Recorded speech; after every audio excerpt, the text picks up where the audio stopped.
We got copywritten. Did you know that? Where? The Hannah Montana YouTube episode. For singing?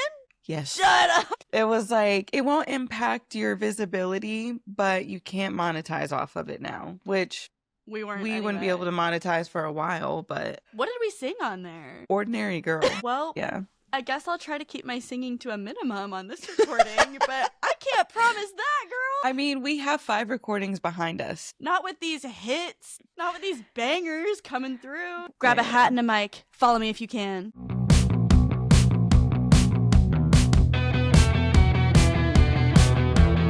Well, welcome back to the Zillennial Rewatch Podcast. Season finale. Are we sad? It's feeling Candace, you know what I'm gonna say?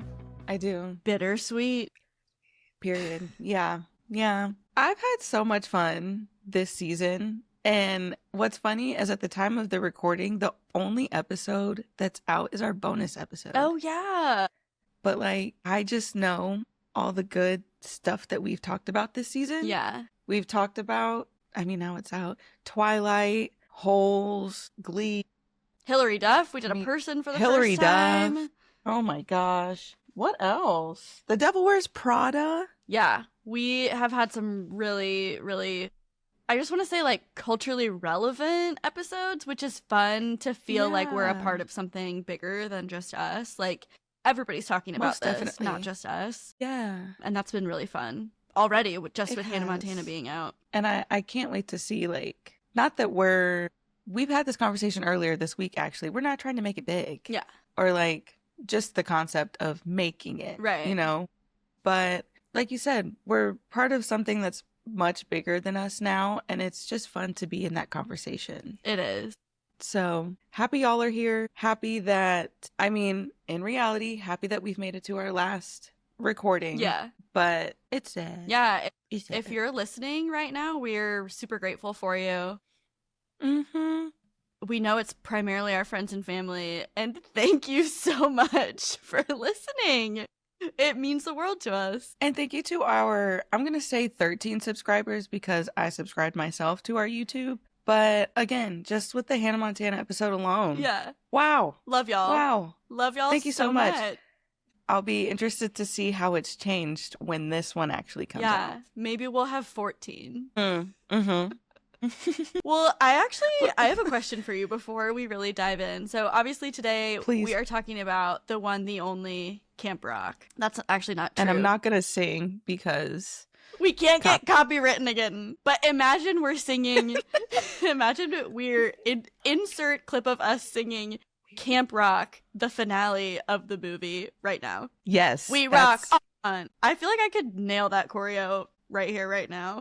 5, 6, 7, 8. We rock. No, I can't sing.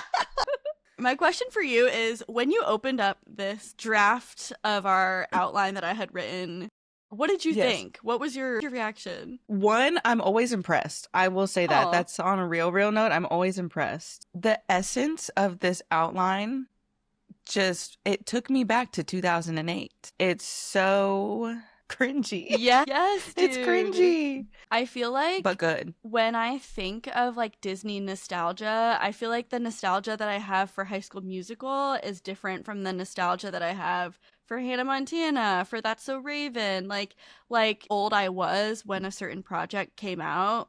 The nostalgia feels a little bit different. And I feel like the specific Camp Rock nostalgia is like so angsty. It is. It touches on like, I don't know how to explain it, but like a very specific like sliver of time. Mm-hmm. Like I am in 7th grade when I think of Camp Rock. Paint me a picture, babe. Paint me a picture. Bangs covering half the face. At least I was trying. You know, the curly hair was processed.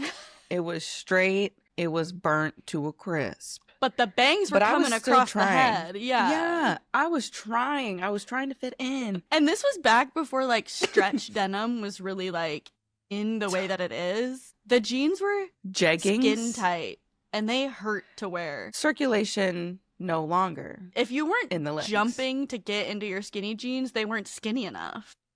No, that was baggy. Are we serious? I'm wearing baggy jeans right now. I feel like I'm wearing sweatpants. It's amazing. It's amazing. Yeah, I'm not going back to a skinny jean now that I know another way of life God, no. exists. I'm not even going back to a legging if we're being so for real. You're like, Just gotta say it. compression on the thigh? No thanks. No, I'll get my circulation another way. Next. But anyway, skinny jeans, Converse, weird tops.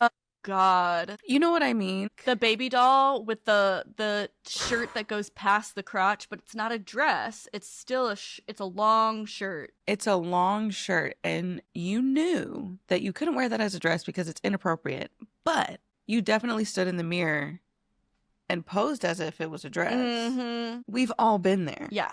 I feel like and Camp Rock is there. We gave Vanessa Hudgens so much shit for wearing the Empire waist when we were talking about High School Musical, but nobody wears an Empire waist like Mitchie Torres. It's diabolical. I'm going to start calling it a Disney waist. Yeah, cuz it's up to the bottom of the bra line. It's to the bust and to the bust. Yeah, it is not. We're not busting down in anything. Not in that Empire waist. But here's the thing: the Empire waist, the skinny jeans, and your shoe of choice really show off the Disney knees, if you know what I mean. Yes. Which this comes up later. Did Demi start the Disney knees? You know what? Or was there someone before her? I feel like the most iconic Disney knees that we could ever get into would be Demi and Nick Jonas. Like, they are going toe-to-toe for who has the best knees. They're going knee to knee, girl. What are you talking about? Literally.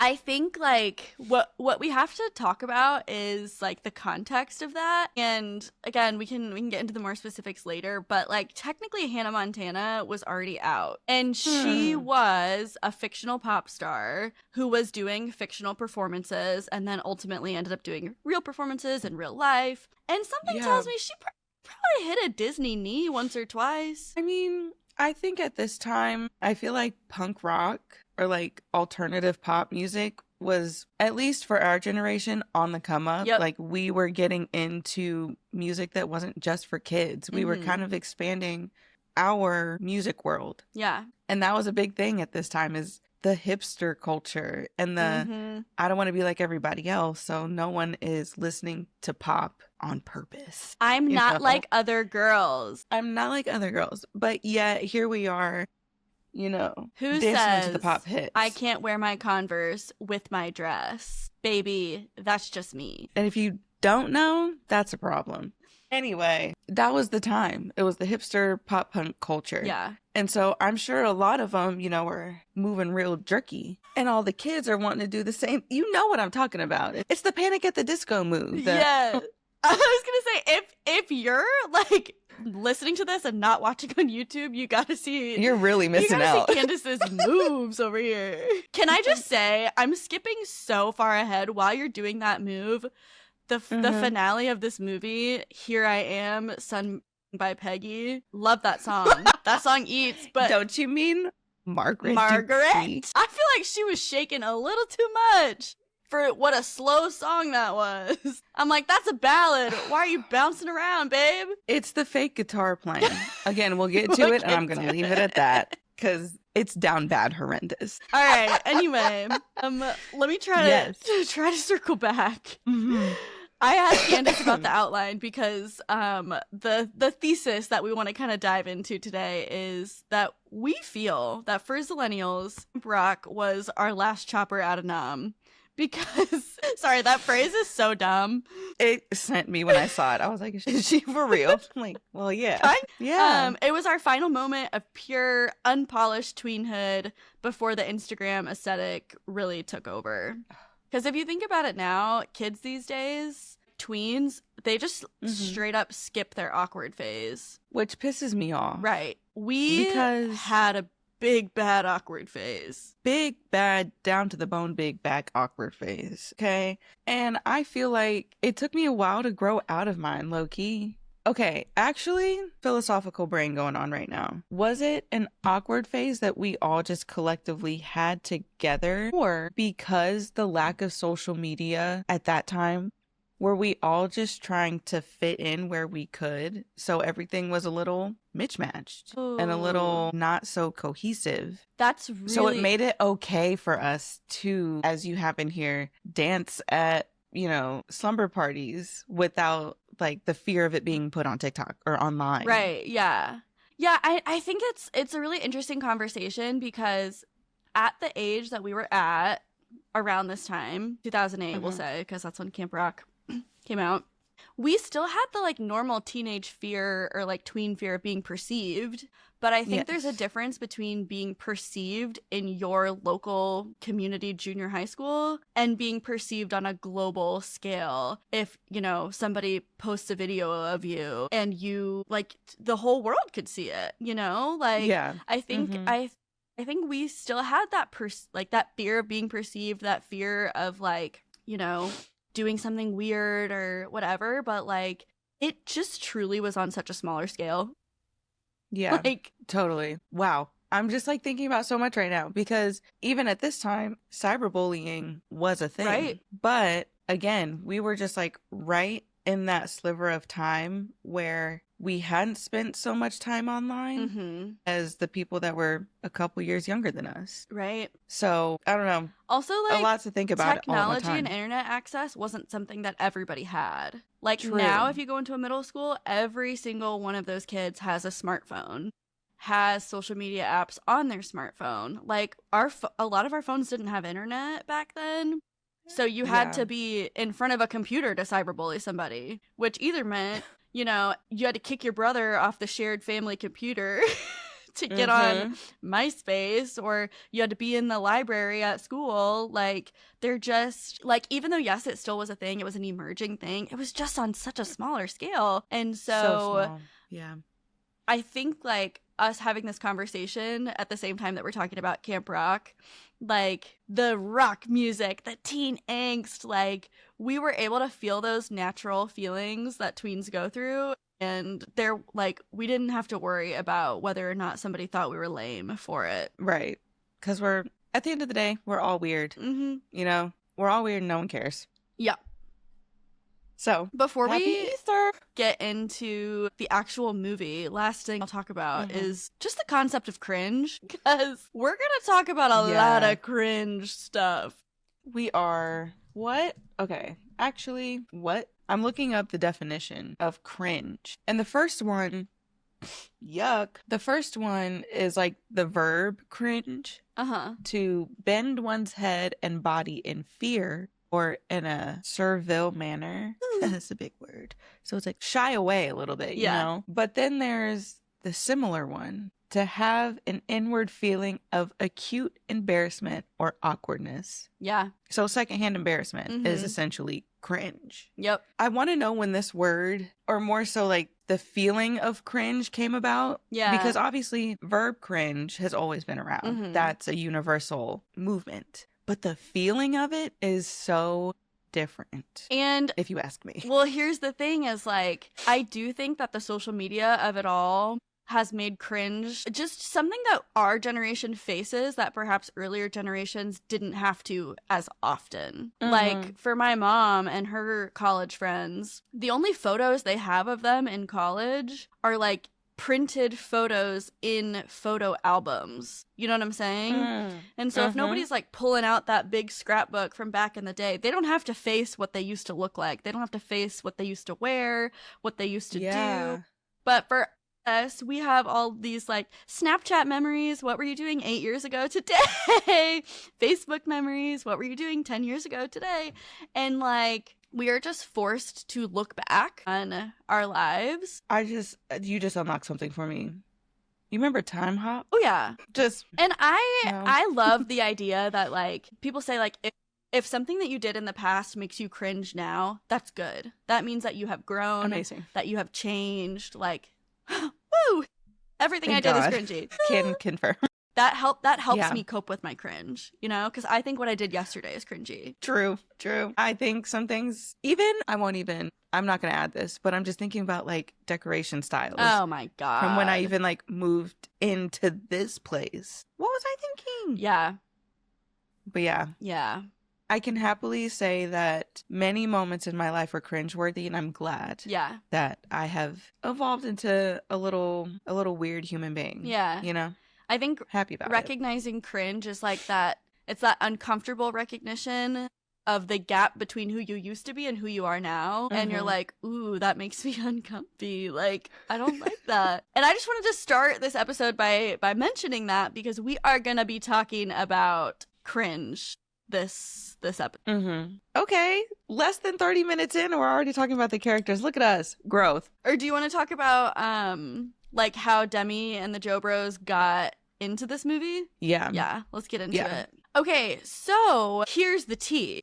Obviously, Disney knew that musicals were doing well. They knew that this pipeline was kind of starting to be created. Like, oh, we can promote stars who are triple threats. Like, let's run it back. Let's make another movie musical. But before we get to the actual production of Camp Rock, let's talk about how the Jonas Brothers and Demi Lovato joined this project because they seriously are two huge pillars of zillennial culture. You can't talk about this era of Disney without talking about these two people. The Jonas Brothers are one person. These two pillars of For real. fame. And I think a beautiful testament to that is when by the time this episode comes out, this clip is like months old. But back when Demi joined the Jonas Brothers on stage and they sang a song from Camp Rock. Dude! Yeah. The way that video went like viral so fast. Everybody in the comments is like, this is healing. Yeah. This is everything I needed. Like, my inner child is so happy. I have chills thinking about it because I just imagine the people in that audience, and like our parents have had that experience. I know it, of like liking an artist or someone, and then 20 years later, 15, 20 years later, whatever, they're like, I'm going on tour again. So they go back and see him, and it's like everyone has grown up. So I just know that audience is filled with people our age who are just, you know, healing their inner child. That's big for our generation. I think that's big for everybody. Yeah. But we're in the midst of it right now, is healing that inner child. And so, you know, we're involved with all the tea of who dated who and who didn't date who, but there's speculation and, you know, all that stuff. And so it's like seeing all of them up on stage is so, it makes you happy. And also knowing that Demi Lovato went through so much after Camp Rock. Right. And then has made it to where she is Both, now. Yeah, they use all pronouns. Not all. They use Period. she, they, he, her. Nope. She, they, she. Wait, what the fuck? They, them, she, her. There we go. Jesus Christ. Wait, pronouns. Here we go. She, her, they, them, period. Yep. Yeah. In the interest of time, like, we could do a whole episode about the Jonas Brothers. We could do a whole episode about Demi Lovato. Really quick stats is that the television show Jonas had actually already been filmed prior to Camp Rock, but it had not been released yet. And Demi Lovato was auditioning for the love interest role in the show Jonas, and she made it really, really far in callbacks, but ultimately didn't get it. But the network loved her, and so instead, they offered her the role of Mitchie. Mitchie Torres. But isn't that interesting that she was, like, kind of already, like, gonna be on a project with the Jonas Brothers in, like, one way, shape, or form? Yeah. Well, speaking very, very interesting of the Jonas Brothers, is the network really wanted Jesse McCartney to have the role of Shane, and he turned it down because he did not want to get pigeonholed in the Disney world. Yeah. And he had already made some cameos on Disney Channel shows. Yeah. Which I feel like is why they wanted him to they wanted to like loop him in. They're like, come on, you've already like done this. Yeah. And he's like, nah, you're not going to get me. No. Taylor Lautner actually made it pretty far in auditioning for Shane. And he has said this himself. He made it far enough that he eventually had to sing, and then they realized he couldn't. I was going to say, Shark Boy can't sing, right? He cannot sing, so... No. It was actually... So this story, I've heard it two different ways. They wanted to see Joe Jonas for the role, and Kevin Jonas Sr. says that it was his idea that the brothers, all three brothers, needed to be cast and not split up the band. But then when I was reading my Bible, Disney High, it was They're saying that like an executive had the same idea, being like, oh no, we're trying to promote them as a band. Like we need to write in roles for the other brothers as well. I kind of like the Kevin Jonas Sr. story the best myself.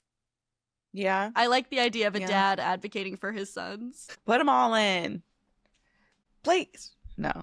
That's interesting. I don't think, I know I did not know that, but I don't know. I feel like I knew about the Jonas Brothers before Camp Rock. You did. Yes. Because of Hannah Montana. But also, I think because of Hannah Montana, I've always been a rabbit hole person. So, like, I went into the Jonas Brothers, like, realm of things and was finding old music of Nick's. Yes. Specifically. Yes. Crazy. Absolutely crazy that I did that. But, like, it was cool to see this evolution of them, and then boom, they're in a movie. Super quick aside, it's funny that you mentioned that. How the Jonas Brothers ended up like in the Disney sphere is that Nick Jonas had, I don't know if you call it a mixtape, I don't know, whatever you send like record labels to try to get signed, he had like a demo. Yeah, like he had an independent Christian demo of just himself, and the guy who like discovered Hanson discovered Nick Jonas, and then when they were like chatting just casually, he was like, oh yeah, my two older brothers, and the guy was like, brothers? You have a brother band? Yeah, he's like, hold on, do they sing and play instruments? And he's like, yeah, like we're all learning instruments. And he was like, whoa whoa He can't keep it. But turns out that they were like some of the first people to really, really have success by promoting music on MySpace. By using social media, yes, and just like letting the girlies like discover them organically. Yeah, in this book it kind of outlines how people were like, we're just gonna give the music away for free. And they were like, yes, like we want them to organically like gain fans. And by letting girls, you know, post this on MySpace, like they will get fans that way. I mean, it worked. Period. You're one of those girls. Here we are. Yeah. I didn't know nothing about a MySpace, but listen, YouTube, I was in that. Yep. I was in it. So, like you said, you knew the Jonas Brothers before Camp Rock. Similarly, Yes. Hollywood Records was promoting Demi's solo music ahead of the release of Camp Rock because they wanted her to seem like an established singer who turned to acting, not an actor who turned to singing. They, in kind of, I guess, in preparation for promoting Camp Rock, they wanted it to seem like we got these, you know, rock star teenagers to be in this movie. Not like we got these teen actors and turned them into rock stars. Interesting. They were kind of like, I guess they had like recognized the pipeline that they had created at that point with Hannah Montana, Hilary Duff, that so on and so forth. And they were like, what if we switched it? That's pretty smart. Yeah. So before Camp Rock premiered in June in 2008, Demi had like gone on this little mini warm-up tour where she was like playing at Six Flags, and people kind of knew who she was ahead of the movie. Wow. Yeah. I'm learning so much. Isn't that interesting? I love this. Yeah. Smart marketing. I think it is. I think I always had the assumption that Demi Lovato just kind of came out of nowhere, but she didn't. Well, so first... Didn't at all. First she had... Do you remember As the Bell Rings? Yes. It was like a little like... I loved it. They call them interstitials, but it was basically like a little short show. Yeah. And so that was the first thing she ever booked at Disney. And then from there it went... That was Gap Demi. Gap-Tooth Demi? Gap-Tooth Demi. Yeah. So I remember that. And this is so bad. I remember remembering her for her gap because I had a gap. You said my And I was girl, like, my people. Tyra wasn't going to tell me to close my gap. That's for sure. Still culturally relevant. And I did. In 2026. Hey. Yeah. Do you regret it? Like I Danielle on America's Next Top Model? Oh, closing my gap? Yeah. No. You like it closed. I do like it closed. I will say I have the tiniest little one now because my teeth are shifting as an adult. Yeah. So Invisalign is in my future. It'd be like that. Anyway, I loved Ask the Bell Rings. And I remember when she wasn't on it anymore. And I was like, it's not the same. We need that little girl. Yeah. But I do want to talk about the other up and coming star that's in this movie that I call the underdog of all underdogs, which is Allison Stoner. Yes. Because aside from Demi Lovato and the Jonas Brothers, Allison Stoner had been in like the Hollywood mix for probably 7 to 8 years before booking this role. Yeah. And that would have put her, or they, so sorry, that would have put them at working in the industry for, like I said, 7 or 8 years already. Yeah. Which is nuts. So 14 old. So much work, like so many gigs booked, so like just in so many different projects. A few. Yeah. Missy Elliott's Work It video, as they describe themselves as the little white girl. And she was the little white girl. The little white girl. Cheaper by the Dozen played one of the siblings, Sarah Baker. Made a guest appearance on The Sweet Life of Zach and Cody. I think a couple times. Yeah, I think Max was a recurring character on there. Yeah, That's So Raven was in most of, if not all of the Step Up movies, like up to Step Up 3, I think. I didn't know that. Yeah, it might have just been Step Up 3. I might be over putting them in these movies.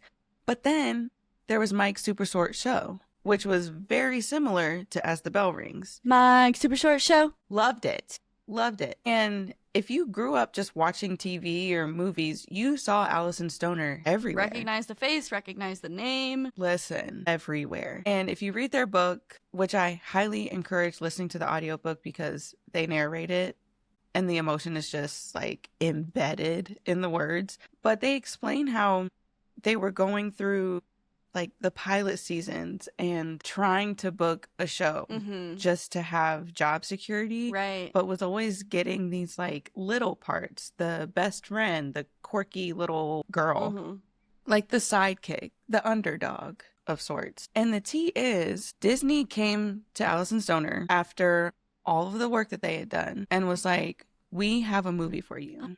It's about a girl who goes to a camp for music and plot of Camp Rock. Right. And so at the time they're like, yeah, I love this. Didn't hear anything.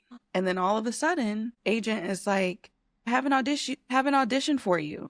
It's the plot of the movie is Camp Rock. And heart sank. Aww. Because that was supposed to be, or Allison Stoner was supposed to be Mitchie. Dang. Yeah.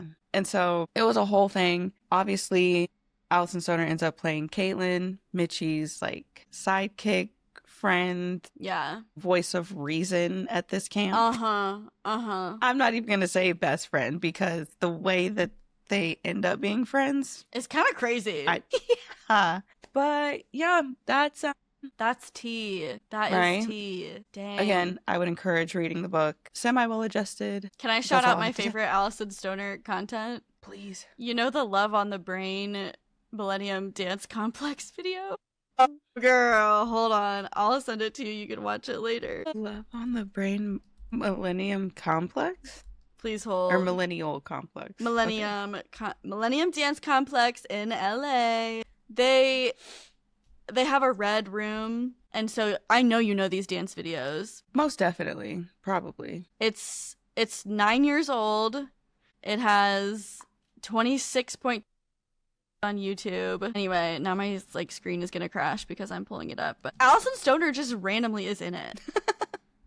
And like eats no way down the choreo. Yes, it's so good. And I used to watch it like a lot in college. And this was when like we've never watched it together?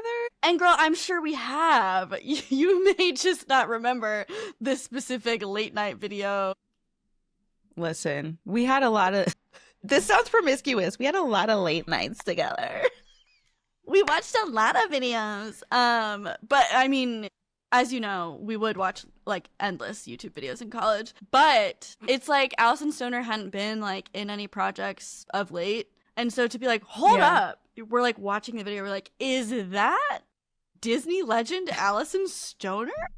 Is that the little white girl from the Missy Elliott Work It video? Yeah, literally. And it is. It is. We can fact check that before this recording goes live, but I'll send it to you after this. Amazing. Okay. Well, without further ado, let's dive into no singing. I like literally my impulse control I just used to not sing. I deserve a prize. You do. Good job. What's the cold open for this movie? Girl. It is a classic mid-2000s montage. A getting ready montage where we're trying on different outfits, we're trying out different hairstyles, we're trying on different glasses. And I honestly, that's when the cringe started for me. Yeah, yeah. Because here's what I noticed as a movie maker. That was cringy in itself. Cut it out. Cut it out. Jesus Christ. Here's what I noticed compared to other getting ready montages. There were very little cuts. Like, it was all one shot, like that one where she takes off multiple glasses. I'm like, were we saving time? Yeah, like, what is the intention here? They said, we only have time for one shot, put all 3 glasses on, and then take them off and be like, yeah. Like, girl, and then you didn't even wear the glasses? Honestly, it's like, it's literally the first shot of the movie that just lets you know it's going to be cringe.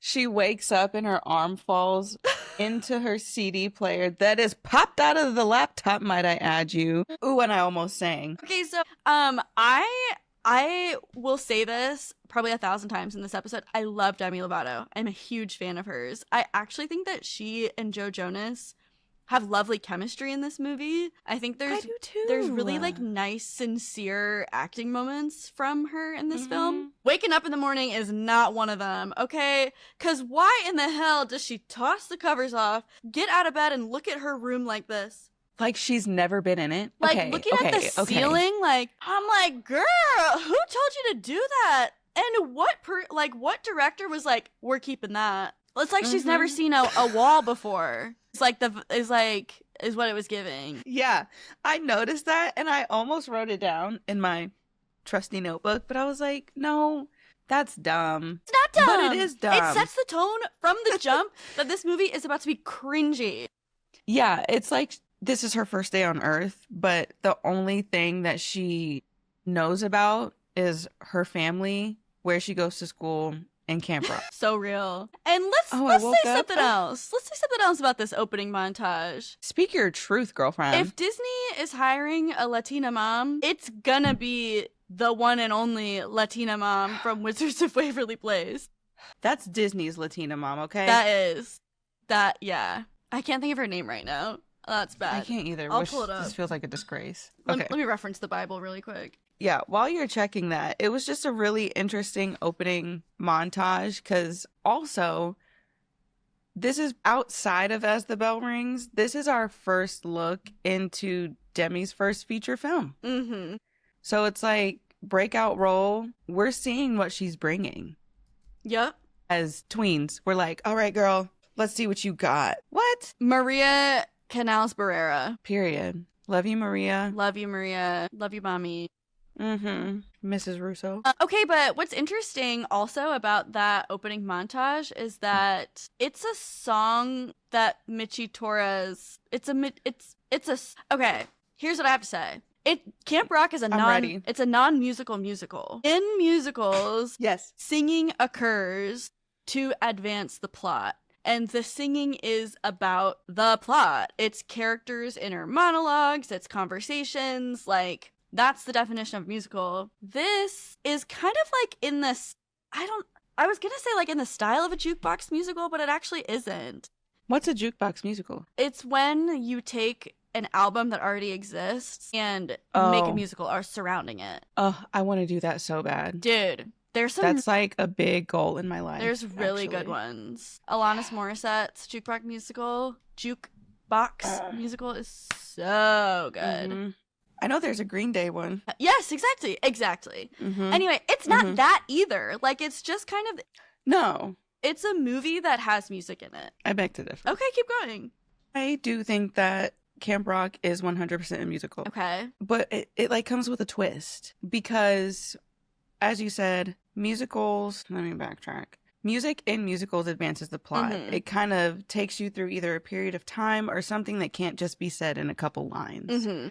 I think Camp Rock is unique in the way that it's a non-musical musical because while it's not fully advancing the plot, it is giving that inner monologue. It's giving you character insight without taking up time. Yeah. Like more time than a song would to tell you what their mindset is, what's going on presently. Yeah. Is that a word? Yeah. Sure. No, I hear you. So like, who will I be? It's up to me. Blah, blah, blah, blah, blah. She's like, I can be who I want to be as long as I do the work, basically. Yeah. Which we get into it, but she just needs to be her damn self. So true. All right, well, let's get into it. Let's talk about Miss Mitchie. Let's talk about it all. Oh my God. You're like, I don't even want to. It's too cringe. Like, you said you felt emo at the beginning of this. I feel like Mitchie, and maybe this is just Demi Lovato coming out, but I feel like Mitchie is like that good girl that just wants to have an edge. Okay.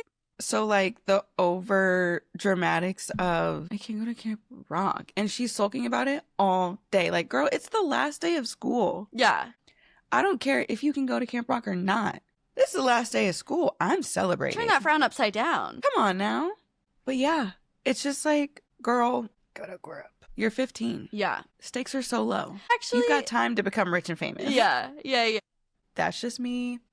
Something we can't forget to talk about. Yes. Because it honestly drives the plot and her character development is Mitchie being just so okay with lying about who she is fully. Like, what was that about? Honestly, and I think that's why this movie kind of flops critically, is because it's like, it just feels unnecessary. Yeah. The need to, that's what was driven home for me while I was watching this, actually, now that we're talking about this. The need to, like, fit in. Where's this line? No, I wrote it. Let me, line for line. The pressure to be better or fit in is a toxic reality paired with the hook of becoming famous.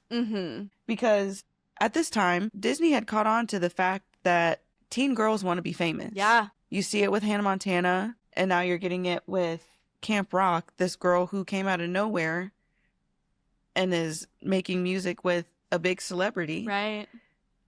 And it's like, you're quoting the authenticity is lost. You're quoting the Child Star documentary, right? Yes, I am. Yeah, so I watched that too. And that was actually a really interesting thing that you're bringing up, is that Disney figured out that young girls liked the idea of becoming famous. And so, yeah, it didn't like clock to me that that's what all of these shows were about. All these shows, movies, like, it's such a big theme in so many of them. Yeah. But yeah, specifically, like, Mitchie doesn't have to lie. Like, I don't know. I mean, I guess it does really drive the plot home, because that's her falling out with Shane, is he's like, you've been lying to me all summer. Like, I thought you liked me for me and you were just pretending to be somebody else. But I'm like, girl, you are not that broke. You live in a 2-story house. That house that they show at the beginning of the film, I'm like, that looks like a lovely home. Also, white picket fence and all. Her room alone, you have your own laptop, you have your own keyboard, you have music equipment, you have a microphone. Girl, I think you're just fine. Yeah. Your dad owns his own store. I don't care what kind of store it is. He has his own store. Yeah, both your parents That's are big. business owners. Like, and you know what? I'm going to be the first to say, I get that running a small business is hard. Yeah. I know it. She said the store was expanding and catering is taking off. So, seems like the perfect time to afford Camp Rock. And I guess perhaps the thing that we're missing is, like, how elite Camp Rock is. Yes. Clearly, it's for the rich of the rich. Nepo babies. Yeah. Which is weird because, like, you don't need a camp to make you famous. Like, if your mom is TJ Tyler, she could just produce your record. Which, that might say a lot more about her mom than it does about than we realize. You're sending your kid away to camp so that you can... Details. One thing that I think is kind of, like, hitting me now is when I was reading the Disney High book about just, like, Demi Lovato's come up, basically, they were talking about how there were signs from the beginning of, like, adults that worked with her. There were signs from the beginning that she was not well, like restrictive eating. When they would ask her questions like, who's your favorite artist? What's your favorite movie? She would say, like, really adult things. Or, like, she told everybody that her favorite artist was Amy Winehouse, who ultimately dies of an overdose, we know. Yeah. And so all these adults are like, man, like, there were so many signs from the beginning. I think it was the director Princess Protection Program talked about the scene where she was getting bullied and ended up getting like frozen yogurt like all over her. So she's like covered in frozen yogurt and everyone is laughing and pointing at her. And that like once they called cut, Demi just like could not stop crying because she had experienced real bullying in her real life. And it was just like too close to home, you know? And this director describes like just holding her and hugging her while she's crying. And she's like, the good news is like you're an actress and like, you know, you are able to channel your real life experiences into this art form. The bad news is you're an actress and like the show must go on and like we've got more to do today and you're gonna have to like compartmentalize this. Damn. And it kind of was making me think about like the plot of Camp Rock and that like Demi, who we know has struggled with an eating disorder pretty much her whole life. Half the freaking movie she's handling food, she's making burgers, she like the whole plot is that girl is always in the kitchen. Yeah. And the burger talk is astronomical. Yeah. Like I could never eat another burger again. Hate that. Yeah. Hate that. Little aside about that whole subject of eating disorders and disordered eating and other body things going on. Allison Stoner wrote in their book that they caught on to Demi's habits on this set. So that kind of like joined them as friends. That was their bonding moment. Yeah. Which is really sad. No. Like following Demi to the bathroom after catching on and being like, hey, are you good? Yeah. And then again, having to go through all those scenes with they're both in the kitchen. I know. Like that's terrible. Yeah. That's terrible. I also think one thing that we didn't talk about before, but that is like a really like nuanced little point here is like we were talking about how we ourselves didn't have a ton of access to social media at this time and we were allowed to be cringy and awkward and we weren't so afraid of being perceived the way that kids are nowadays, but like those teenagers when they were filming the movie, they did have social media and they were like the first Disney stars who did. And this was like the era where like Selena and Demi were like feuding with Miley and posting like videos on MySpace and YouTube and like they were the first stars to have social media and to have it be used against them and to get into trouble with it. And I think it solidified them as like figures in our childhood because we got to see more of them than like because that was the other interesting thing about that child star documentary is that like child stars didn't really become a thing until like the 80s. Like there weren't sorry, I mean, there were television stars, like a lot of them, you know. Obviously there was Shirley Temple, there was Coogan himself. Yeah, Jackie Coogan, Drew Barrymore. I have a list. Yeah, but they really kind of boomed like in the 80s and 90s.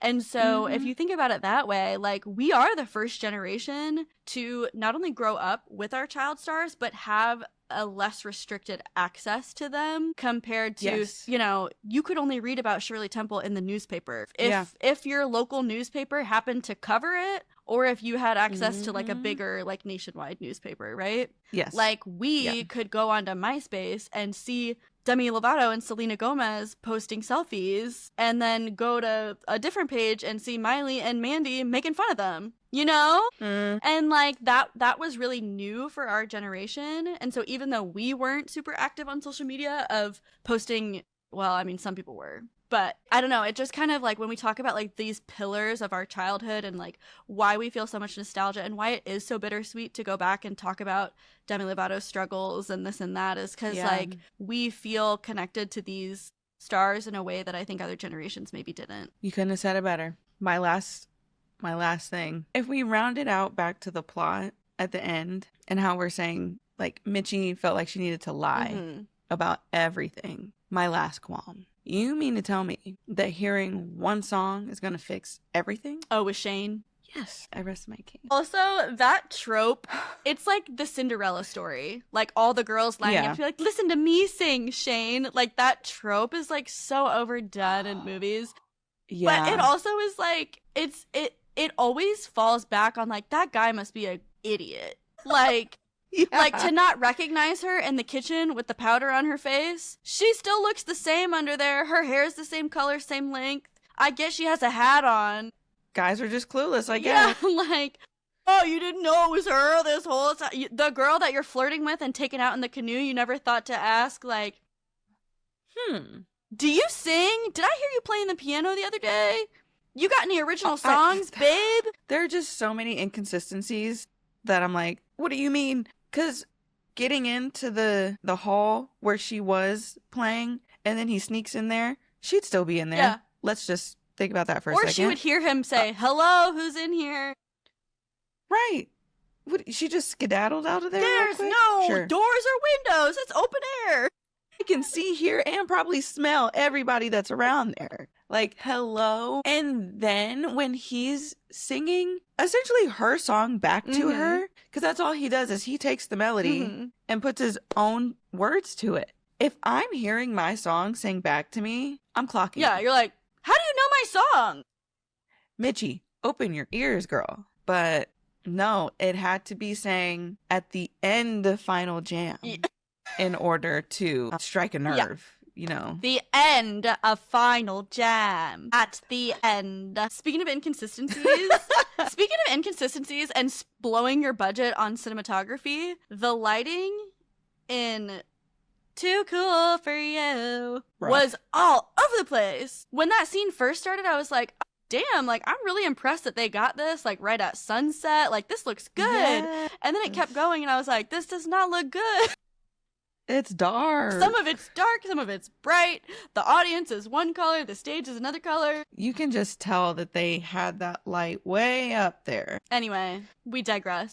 I forgot that the way we get introduced to Shane Gray, the character, is basically like a TMZ style TV report on the morning news that Mitchie and her mom are watching. I was like, that's funny. Hot Tunes TV. Period. She's like, Hot Tunes is on, turn it up. And yeah, they report that, I don't even know what they report. But yeah, it's so, bad boy image of a rock star. That's what's so funny about it is that, like, the concept that a teen rock star is being a bad boy is so vague and non-specific and so, like, Disney coded to just be like, they're not saying, oh, he's partying, he's hooking up with girls, he's drinking, he's smoking. They're just like, Shane Gray has a bad boy image, and he needs to clean up his act. And then her mom is like, what is up with that guy? And Mitchie has something, like, smart to say, and I'm like, girl, I know if you were in the same room, you'd be cheesing. She's got a cheesy smile. This is Camp Cheese. I don't care what you say. Yeah. This is Camp Cheese. But yeah. Anyway, yeah, it's just, and I think that's what makes the movie, like, now cringy, is because, like, we've actually seen Disney stars, like, go to rehab and shit, i.e. Demi Lovato. I was gonna say, we've seen the it. tabloids were a lot more explicit than that. A lot more explicit, and unfortunately, a lot more, like, I don't know, like, parasocial almost. Yeah. You know, I feel like, I hate to say it, but it kind of all started with Britney. And then, you know, it continues to evolve with, like, Lindsay Lohan and, like, blanking on other people. But I'm thinking of, like, Justin Bieber, if we're doing a synonymous, like, male star. I was picturing Justin Bieber peeing in the mop bucket when I was picturing, like, the explicit details of an actual teen doing something bad. Yeah. Like, so, Justin Bieber was not given the grace to just be like, he's acting up. They were like, he's pissing in the bucket at this time, at this place. Yeah. Anyway, no sympathy. It's just, like, just the fictionalized pop star is, it's like, it's just funny what details they keep and omit. It's just a little weird. But speaking of the other characters, let's get into it. So, interesting that we're talking about Shane, because I do feel like he had the best character development of every character. Like, I know, and we all know, when you start a movie on a character, it's like, oh, that's who the movie's about. I beg to differ. Shane Gray had the best character development because he made a 180. Yeah. And was happy about it. It wasn't something that felt necessary by the end. It actually worked. This movie's for the Joe girls. Yeah. Yeah, it was. I'm going to say something Because crazy. everyone wants a little bad boy, but a bad boy that's nice. Yeah. What are you about to say? I like really hate Joe Jonas now. I was a Joe girl through and through growing up, and now I find him insufferable.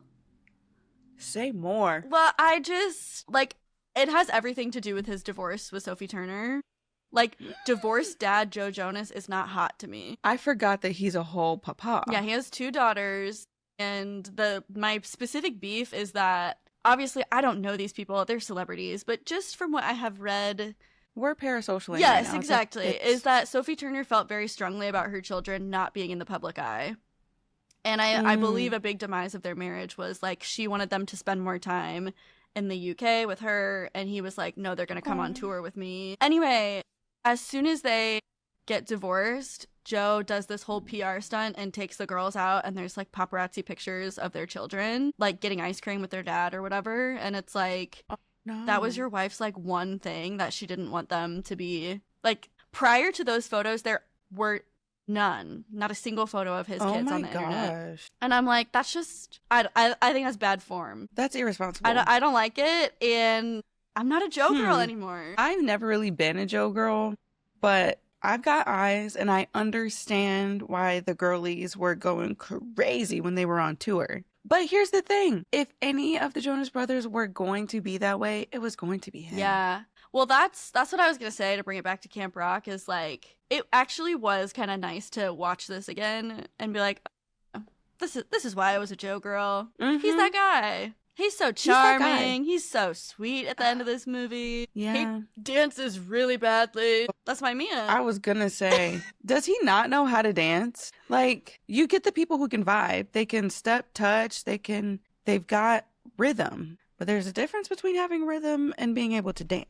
Another funny aside from the Disney High book is, please, at the time that the Jonas Brothers were coming up, boy bands like NSYNC, the Backstreet Boys, like that type of boy band was so popular that the Jonas Brothers ended up like being put in dance lessons, and they were considering like going that route. And I don't know if it was like their producer or their manager or who came, like, stopped by the dance studio one day and saw them, and he was just like, hey guys, like, you don't have to do this. Like, you could just be a rock band, and I think that might be better. And he describes in the book, like, just, like, seeing the visible relief, like, of these boys, like, thank God, because this was not working out for us. I can't imagine any of them actually dancing, like, for realsies. And that's why Start the Party is hard to watch. It's difficult.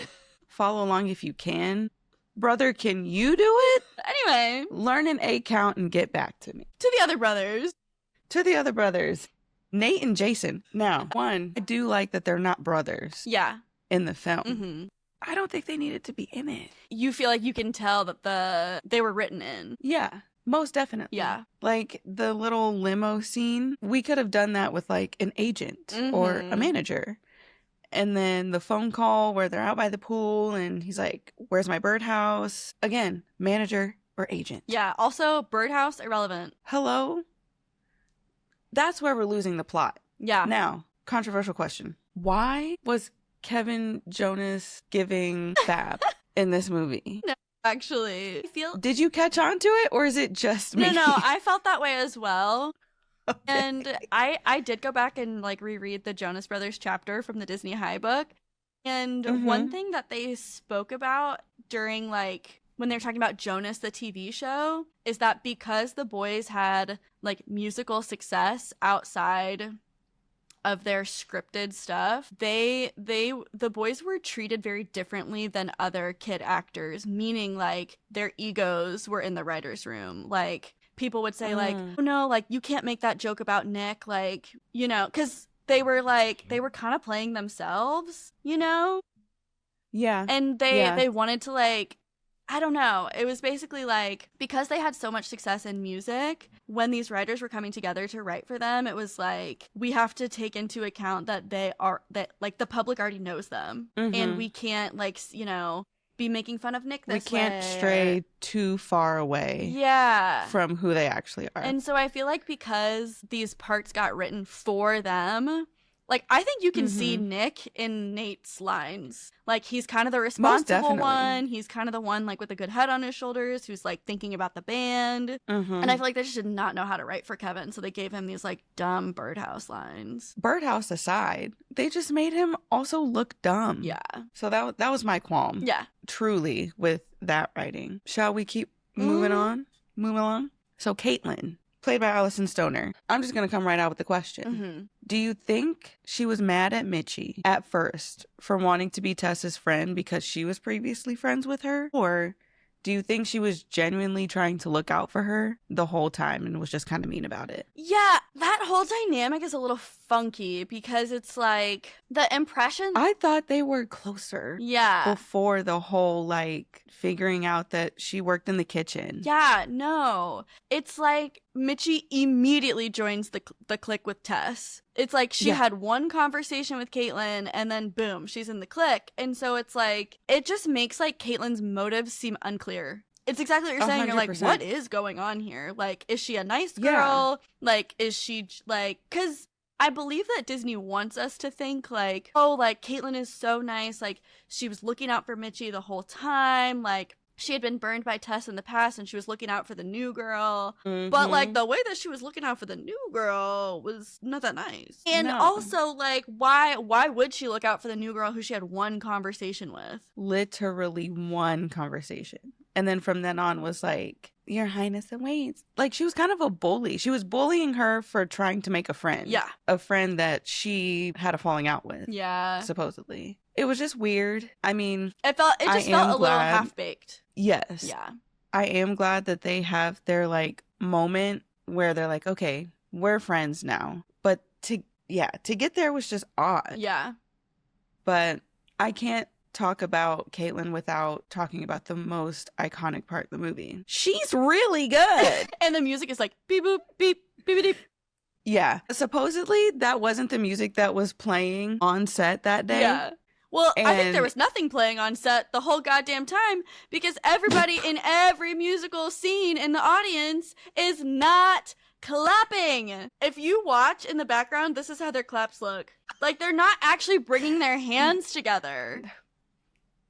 Or they're clapping off beat. And so I have to wonder if like while they were shooting, if they were like playing a beat, like just a click, click, click track to like get people to clap along. Or Yeah, maybe. like I don't know what was playing on that set because it is so unclear if you watch the audience. Yeah. It's horrendous. It's a hard little watch. bit. It's a hard watch. It's a hard It's hard to watch. get through. It's a hard watch, especially for, I'm going to say it, specifically people who have rhythm, you know? No, I'm so for real. I'm so for real. If you're blessed with rhythm, don't watch this movie. Well, as a dancer, you notice it, Yeah. you know? Like, you can hear the 8 count. Mm-hmm. That's easy. When you have someone clanking on a fake keyboard and then someone else is over here doing this, not matching the music that's Playing. on, hello? So I would even hesitate to say that there was even a click track. Yeah, exactly. Exactly. There might have been might have been a quiet room on set that day. Who knows? Work It was probably playing. Anyway. This leads us into Tess. She's a hard character to watch, even as an adult. Can I just say, on this rewatch, I forgot how big of a role she played. Like, Yeah. that's like some Sharpay Evans level screen time. I don't even think Sharpay got that much screen time. It's comical how much time Tess is on screen. She's in like every scene, and she's not just being mean to Mitchie, which I feel like is the Sharpay and Gabriella thing, is like Sharpay is mean to Ryan and she's mean to Gabriella and like no one else really. But this girl Tessa is mean to everybody. I mean, people are catching strays right and left. It's like, girl, you can't even sing. Tess, I don't know about Megan, what's her name? How about this? Hey, that shoulder was working overtime. Too cool. I want to sing it so bad. I want to sing it so Copyright. bad. Honestly, the choreography for that character, I'm sorry, was giving Dula Pipa in her. I was gonna say Dula Peep, in her bad dancing era. But then I tried to say her real name because I know it's Dua Lipa, but I almost exclusively call her Dula Peep. And so it kind of came out wrong. Sometimes, aside from Dula Peep, I say Dula Poop, but I know exactly what you're talking about. Though. Yeah, it was giving that. I'm like, it was. What? The background dancers were. And why were those background dancers 35 years old? Blue tights on. I mean, there was a couple of women in there that, like, they were mothers, you know? Like, they, not in any way, shape, or form did I believe they were under the age of 18. Okay, this brings me to my next question. So, sorry. Obviously, Uncle Brown, Shane's uncle, director of the whole camp, Crazy right? name for a character. Right. Who's the woman? Dila, whatever. Yeah. What's her job? What is her purpose? I think she's just the MC of the camp. I love women in STEM, but hey, you're there. Yeah, she's the MC. She says her title at the very beginning. She's like, I'm your activities coordinator, I guess? Yeah. Hit it! Like, girl. And I don't know, even in the final jam, or like the very last song, she's up on stage, like, doing the choreo next to the band. I saw that. It's really, it's an interesting character choice. Yeah. And also, like, almost another unnecessary character. Like, Uncle Brown could have been like, welcome to the Pajama Jam, have some fun. Right. Like, it didn't, or like... take Uncle Brown out of it all. Make D over everything. Yep. I like her personality better. Yeah. It seemed like that guy had an accent and a dream. Yeah. And he toured with Aerosmith. And he knew Mitch Jagger. Mitch? Right. Jesus Christ. You're doing great. And speaking of him, Happy Easter. Hey, Happy Easter. I can't say anybody's name right today. It's okay. It's okay. We know who you're talking about. Dula Poop, Dula Peep. Dua Poop. Dua Lipa. Dula Poop. Any other characters you want to shout out? We don't want to talk about Peggy. Margaret Dupree. I was going to say Peggy is a real one. She's the only true, genuine, real character out of the whole film besides Mitchie's mom. How about this? Another black woman in a headband. Hey, moment of silence for the edges. As soon as I saw that headband, though, I was like, oh my God, Disney. Did we learn nothing from High School Musical? No. And we didn't. No. And you know what? I was a tried and true headband girly, but that's because I didn't know how to do my own hair. Mm-hmm. I'll say it right here, right now, for public intake. I didn't know how to do my own hair. Well, Camp Rock famously got a bigger budget than HSM. What was their budget? It was like $6.2 million or something. That's enough for a hairstylist. Yeah, I could look and tell you. But like, I think because of the success of High School Musical, they were like, oh, we're going to do it again. Like, let's put some money into this thing. And it's like, and where did you put that money? Clearly not to time. Actually, you know where they put it? Hold on. The one shot. The Jonas Brothers? No, it was on the cinematographer. Oh. I don't remember who they got and why he was important. Please hold. Was it the cinematographer or the director of photography? Let's see. Okay, here we go. Oh. Is it Dean Cundy? So it says they got a $6.1 million budget, nearly $2 million more than the first High School Musical. As a result of the up production values, they were able to hire cinematographer Dean Cundy, who had worked on everything from Jurassic Park to Halloween, and they also spent their money on staging elaborate musical numbers. Okay. All right, well, get a hairstylist. Talk about it. I'm on Wikipedia, just for funsies. The critical response is what I'm reading right now. The film received moderate reviews from critics. On the review aggregator website Rotten Tomatoes, the film has a rating of 48% based on 21 reviews. I don't know when this was updated, so we're just going to say today. With an average rating of 4.4 out of 10. Yeah. The website's critics consensus reads, Camp Rock wants to be the next High School Musical, but its forgettable songs and dull premise hold it back. Which is so crazy because I remember loving this movie as a kid. Same. Like, I really remember, like, bopping to it. Like, whenever it came on, I would stop what I was doing to watch. I would sing along. Like, I think the music is good. I'll stand by that. I was gonna say, the music is where this movie kept me going. Yeah. Because I was like, I know I'm gonna make it to Final Jam. I just have to get through the rest of this movie. Yeah. I think we can agree But I think we can agree with those critics that the plot, the acting, a lot of that is cringe. It's so. With the exception of those really sweet scenes between Demi and Joe Jonas, where there's like really warm lighting and they're out in nature. Yes. And they're strumming their guitars. Like that I find very endearing, very genuine. It's cute. Everything else, cringe. Yeah. The only thing I could think of was where is it? The soundtrack is better than the plot. Yeah, the soundtrack bangs. Let's talk about it. Yeah. What's your favorite song? It has to be This Is Me, obviously. Love that song. Yeah. No ifs, ands, or but. I think it's incredible. Here's what I will say, though. Why the hell was the final jam a performance for 50 people in a barn? Because show and tell. I remember talent show hair all over me. I remember watching that as a kid and thinking that they were like in like an amphitheater. Like I remember thinking that the audience was packed and there were so many people there. And well, that's what happens in Camp Rock too, right? Probably, and that's probably what I'm misremembering, but I was like, there is nobody in this audience. Not even Tess's mom. Famously, TJ Tyler. She's in the corner taking a phone call. Let me talk about Tess real quick for just a little longer. Let's get into it. Crazy. She's got posters of her mom in her cabin. Girl, we know who your mama is. The mommy issues are shut it down. Sad. Honestly, they're sad. Yeah. But it still doesn't make me feel bad for how mean she is. No. And I don't think we should blame her mom for how mean she is. Right. For how mean Tess is. Yeah. I see your note about Hasta La Vista. Let's get into that song, because that song bangs. It's so good. I love that it is the mixture of people playing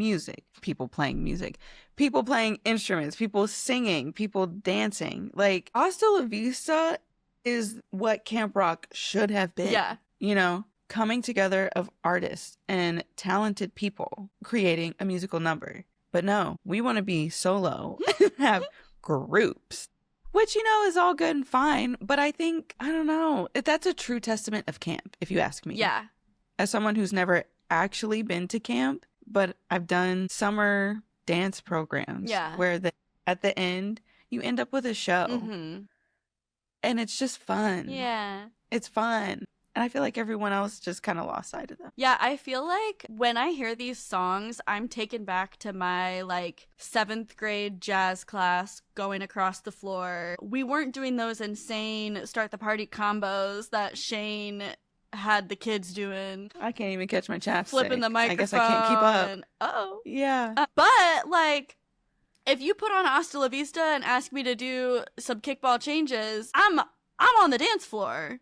I'm ready. Mm-hmm. It's so good. I also think love Hasta La Here Vista. I Am, that ultimately wins the final jam. Banger. Mm-hmm. That is actually a really lovely ballad, I think. It is. I think, don't know if I was going to say, I think they ruined it by putting that black and white montage of her being bullied by Tess over it. Like, that really made it so corny. But if they would have just let her, like, park and bark and just, like, really sing, I think it would have been they should have better. Yeah. They should have had her sitting on a stool. Yeah, the guitar playing and the shaking of the shoulders.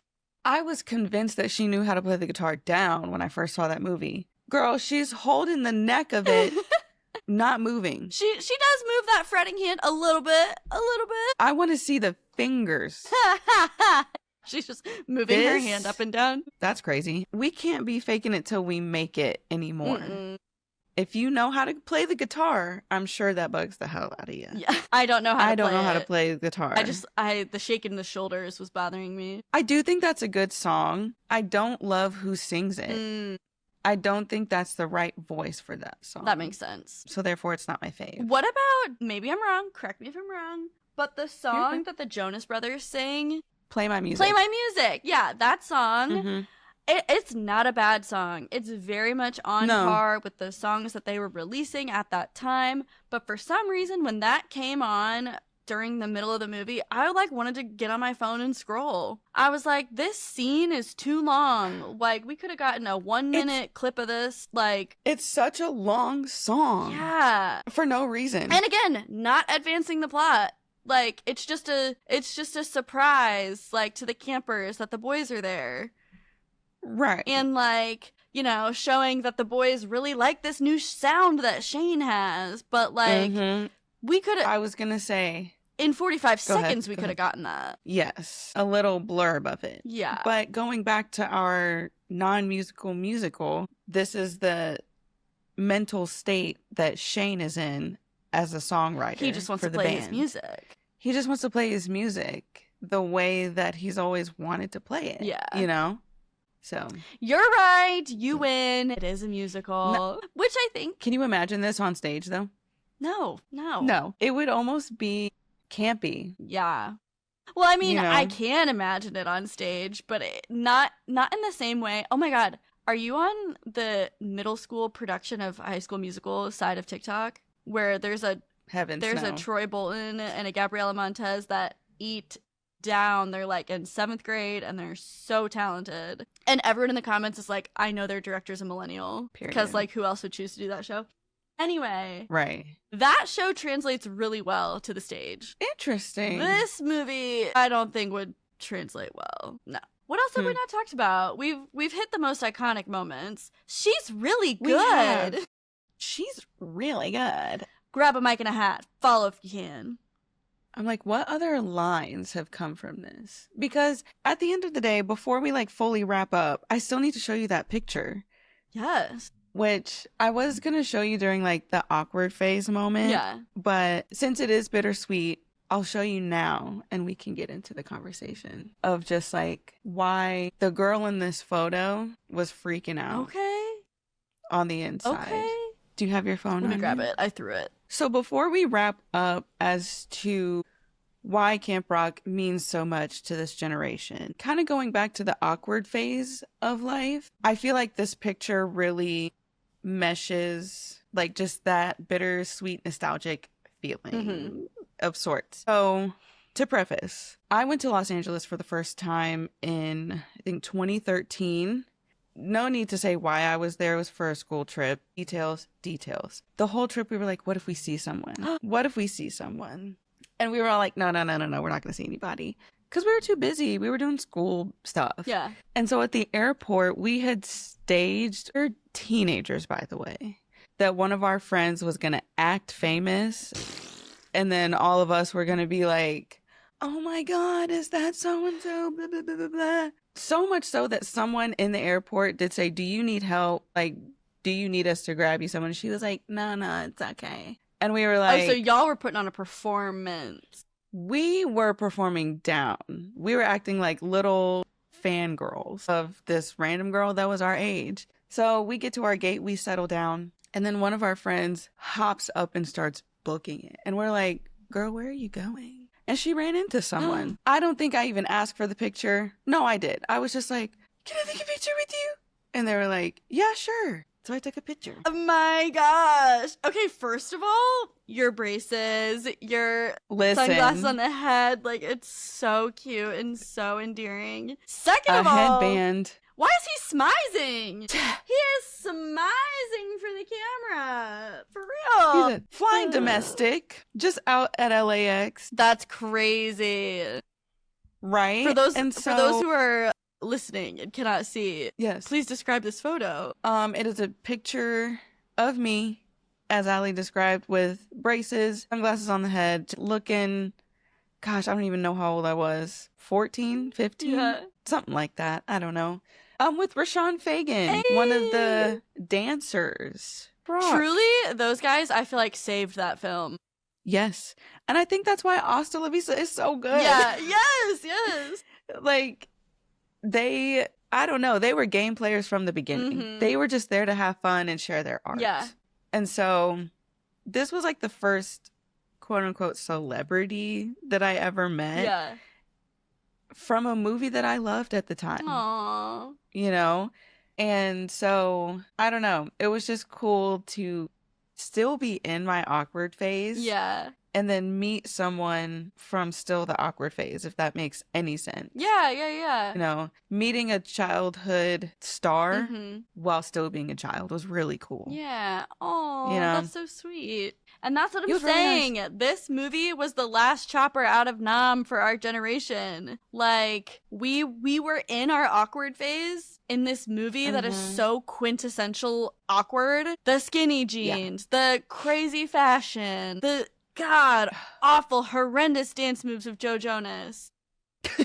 She's really good. She's really like good. we didn't clock that this was awkward or cringe. Obviously those critics did, but we were so in our awkward phase at the time that this came out that it didn't matter to us that it was like we were so unaware.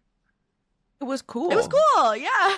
It was cool to do all of those awkward things. Mm-hmm. So, and I feel like I get it. I get it. The overall message of the movie is like the real you, both for Mitchie and for Shane. Like both of their characters, the way that they bonded was like, oh, you see the real me, like not just who I'm pretending to be, you know, whatever. And I think us getting that message during our actual awkward phase is probably what we needed. We probably did need to hear that at that time. I even think now it's a good reminder to have to just do you. Yeah. You know?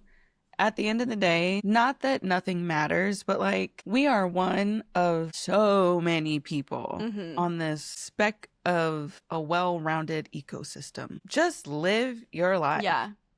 Do your thing. Okay. Play the keyboard Who with one cares? hand behind your back. Period.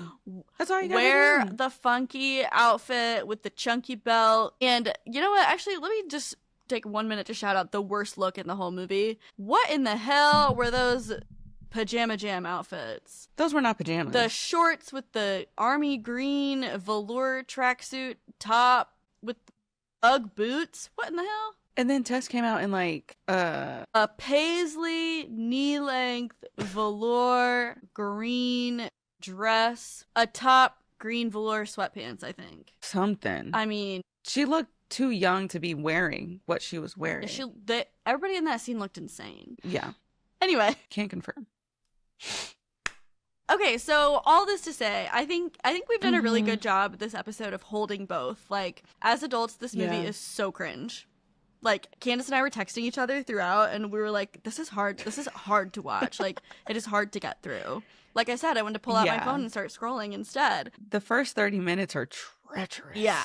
But I feel like we also have done, I hope we've done a nice job of highlighting, like, how and why this movie was important to us at the time that it came out. Yes, of course, for the icons that are Demi Lovato and the Jonas Brothers, but also, like, the message of the movie and how it resonated with us at that time. But let's get into it. Did it age well? Would you still rewatch this? Oh, no. No. Which is really sad to say on our last episode of season 2, but I'm just gonna be so honest. This is not something I'm gonna be like, you guys, let's just put on Camp Rock for a little background noise. And that's usually what my rewatches boil down to. Yeah. If I'm not, really invested in what's on my television, I'm going to put something on that I know that I don't have to sit down and watch. Yeah. I'm not putting on Camp Rock. I'll put on the soundtrack. Hey. Yeah. I'll not be watching it. It actually takes me back a little bit to the first episode of this season, talking about Twilight.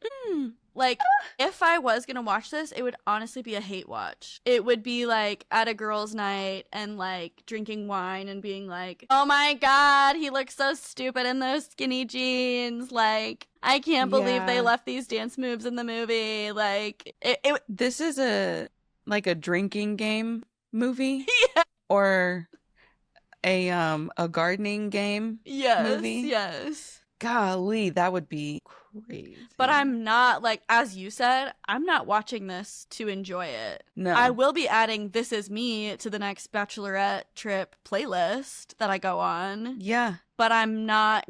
And We Rock, to be honest. That's another good song. Listen, full of bangers this movie is, like, truly. But nah, yeah, I'm not gonna rewatch. It's too cringe. It's too hard to watch. It's too hard to get through. Yeah. I like the question that you put in here, though, that is it actually a good movie or is it a good memory? Yeah. And I really, really love that because based on Rotten Tomatoes, no, it's not a good movie. But the memories that we have behind it with how cringy it was, how nostalgic it is, and just like I said at the beginning, just the trajectory of the Jonas Brothers, Demi Lovato, and I would say even some other people in the film, the way that this film took them to their next projects is really cool. Yeah.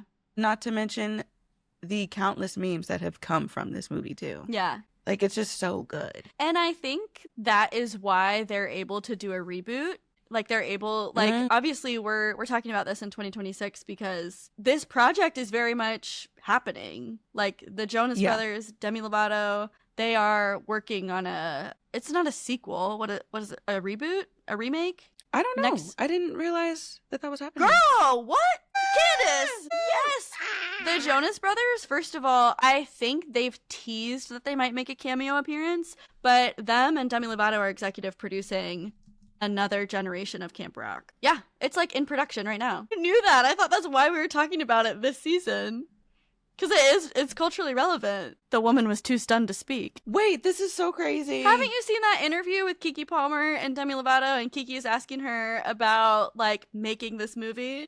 Okay. And I love Keke Palmer. Yeah. Keke Palmer loves Camp Rock. She made that very clear in this interview. She said, oh, Keke. Yeah. Anyway, I believe... Camp Rock 3 is officially in development for a summer 2026 release date. Okay, Camp Rock 3 coming out this summer. I believe that they're able to make this project because this is a good memory for us. No, it's not a good movie, objectively. We all can see that.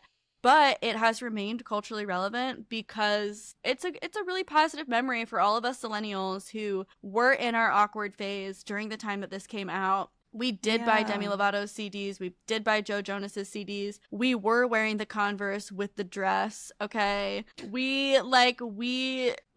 Our knees were touching. Our knees were knocking, baby, okay? If the Joe Bros were a rockin', the knees were a knockin'. Amen. That is my new prayer. Happy Easter! Anyway... Yeah, that's how important it is to our generation, is that they're able to make this movie because we love it so much. You know, like I'm not a parent, but I have friends that are parents of little children, and they probably will have their kids tune into this because we loved it, you know? So, good memory, not a good movie. Last question. We don't normally... Sorry, I'm just reading. You're fine. We don't normally talk about this. I mean, I guess we do sometimes, but like, how does Camp Rock rank for you amongst the other DCOM movie musicals? Cheetah Girls, High School Musical, Jumpin', Lemonade Mouth, like... There were so many movie musicals in this era. Like, where is it in your... Wow. That's difficult. That's really difficult because, like, those four that you mentioned are pretty much, like, the staple ones of our time. Yeah. And it's just like High School Musical is up there. Yeah. You know, and I think that's mostly because there's 3 of them. Yeah. I think Cheetah Girls is kind of similar in that way as well. Like, there's so much content. There's a lot of life being lived between one and the last of whichever franchise. Lemonade Mouth falls short for storyline because that's the one I'm least familiar with. But some of those songs are bangers. And I know one person who's watching or listening that I bond with Lemonade Mouth over. So I'm like, it's mostly the music. Yeah. Hey, Holly. But Camp Rock is different. Again, going back to the non-musical musical. The songs aren't cheesy. They're not so theatery. Yeah. Whereas, I mean, they're rock. High School Musical is. Yeah, they're like rock songs, a lot of them. Yeah. So it's like the music makes it better. Yeah. In ranking, it's just hard. It's so hard. Yeah, I think if I was ranking the soundtracks independent of the movies, it would be a totally different ranking. Yeah. If we're doing that, Camp Rock. I also feel like if somebody asked me this question before I rewatched, I think I would have put Camp Rock pretty high. But after the rewatch, I'm like, I was remembering it better than it was. And it probably needs to come down a few notches. Yeah. And you know what I'm going to say right here at the end of this episode? When I think of Cheetah Girls, I only think of the second one. That's not that big. Like, that's not that crazy because everybody loves the second one. Yeah. But I think Cheetah Girls 1 changed my brain chemistry. And I don't doubt that. That's a girls movie. Down. Together we sing. But there's just something about the second one, though. I don't know what it is. There's some glitter in that. Yeah, one. no. There's some spice, I would even say. Controversy. And the music of that second one bops. Strut? Are you kidding?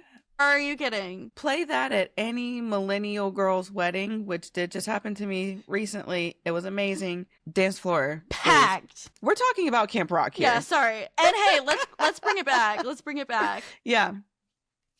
We are so glad that you tuned in for a second season of Zillennial Rewatch. We are very bittersweet talking about this episode because it means that season 2 is coming to an end, and it's also bittersweet to talk about a movie that we remember more fondly than it actually was. Right?